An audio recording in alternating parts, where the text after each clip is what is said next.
Hi, I'm Chris Kepler, and welcome to Does This Happen to You? I'm an actor, voice actor, audiobook narrator, and writer. I love reading, pondering, and sharing humorous stories about the freakish things that happen in everyday life. That's why this podcast features funny stories from fantastic writers about our daily aberrations, a micro audiobook about life and befuddlement just for you. Our story this week is from Bev Potter, who you'll find on Medium.com. And here is Another Mistake in the Making. You can see the catastrophe coming, but there's nothing you can do. My first clue was the ream of paper in my boss's tiny waste paper basket. He doesn't understand how long web pages are, or how to use print preview, or how to see how many pages whatever he's about to print is before he prints it on his small personal printer, like 118, for example. Toner cartridges for his printer cost $100 each. His actual printer was around $50. Clive Thompson explains why this is in his fascinating article called Why Printers Are So Terrible. My boss does this all the time. There is no learning here at Bev's office. What I fished out of the trash was mostly blank space and internet ads, but on the first page, which is all he wanted to print, OMFG, was a truck. And not just any truck. It was a 2009 Hummer H2. It's uglier than sin. It comes fully armored for those times when you're rolling with Tupac. And it costs $42,000. Did I mention it's a 2009? Now, what's going to happen is that the Hummer is going to spend a large part of its life down at the mechanics, which is helpfully within walking distance of our office. Our mechanic loves my boss, as in he would name a child after him if he could, as well as a wing of the house he's probably built just from having him as a customer. Because even though my boss will drop obscene amounts of money on stupid things, he won't buy a new vehicle. This is called being penny wise and a pound foolish. Let me set the scene. We have a smallish office. It's just a house. When we bought it, and I'm using the royal we, the occupant had recently been shipped off to a nursing home. There was still food in the refrigerator. The dishes were still in their cabinets, waiting for the next big family dinner. I don't know why that bothers me. I think because it shows such a lack of care and interest. I can't even begin to imagine my mom leaving her home and me just handing the keys to a stranger. Here you go, it's all yours. You should probably throw out the mayonnaise. My office is in the dining room. The other secretary is in the kitchen.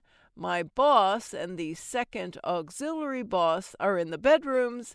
And we finished the attic and shoved another attorney up there to bake in the summer and freeze in the winter. He's from Croatia. He's fine. And of course, there's the beast in the cellar.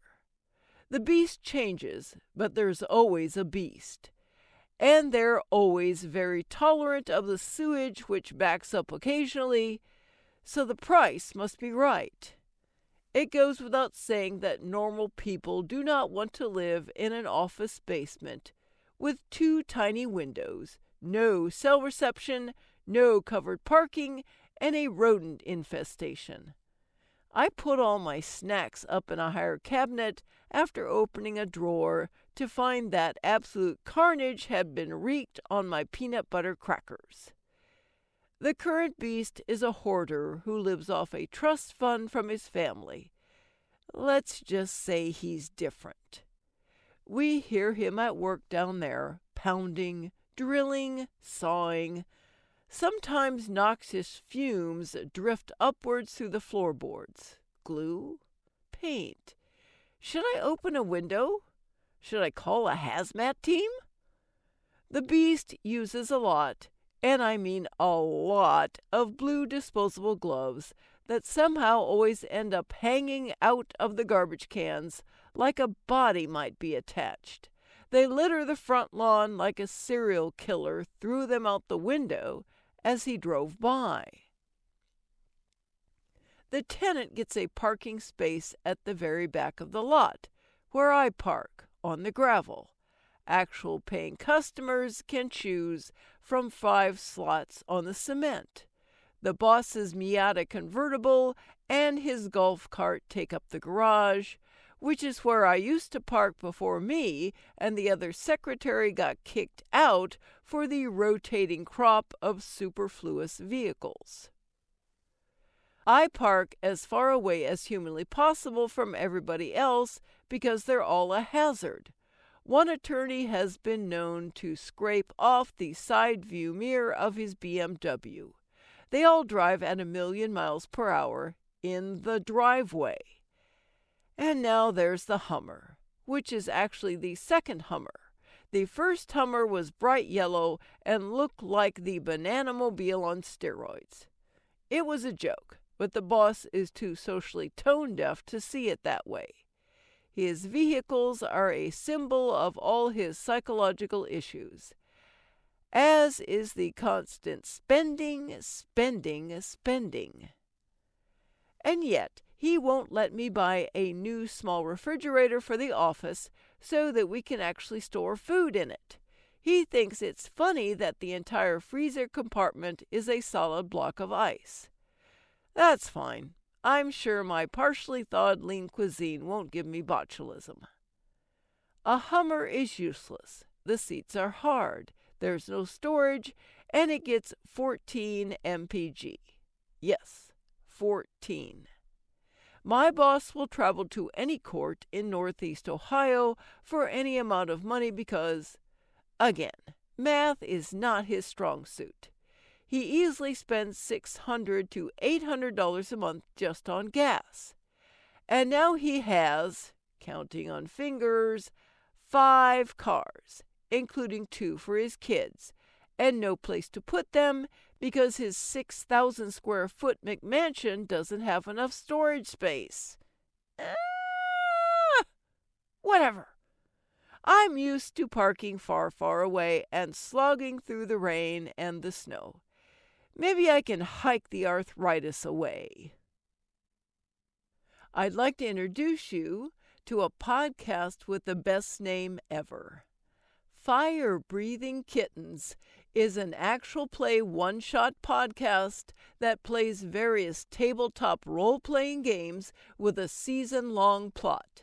Because there's a beginning and an end to each week's story, feel free to jump in at any point.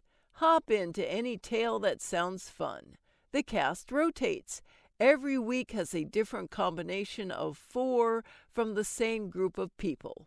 Join Fire-Breathing Kittens as they solve detective mysteries, attempt comedic banter, and enjoy friendship.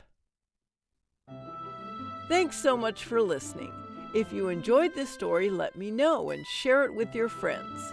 Follow me at Chris Narrates on Twitter or Chris K. Kepler on Facebook, or check out my website, chriskepler.com.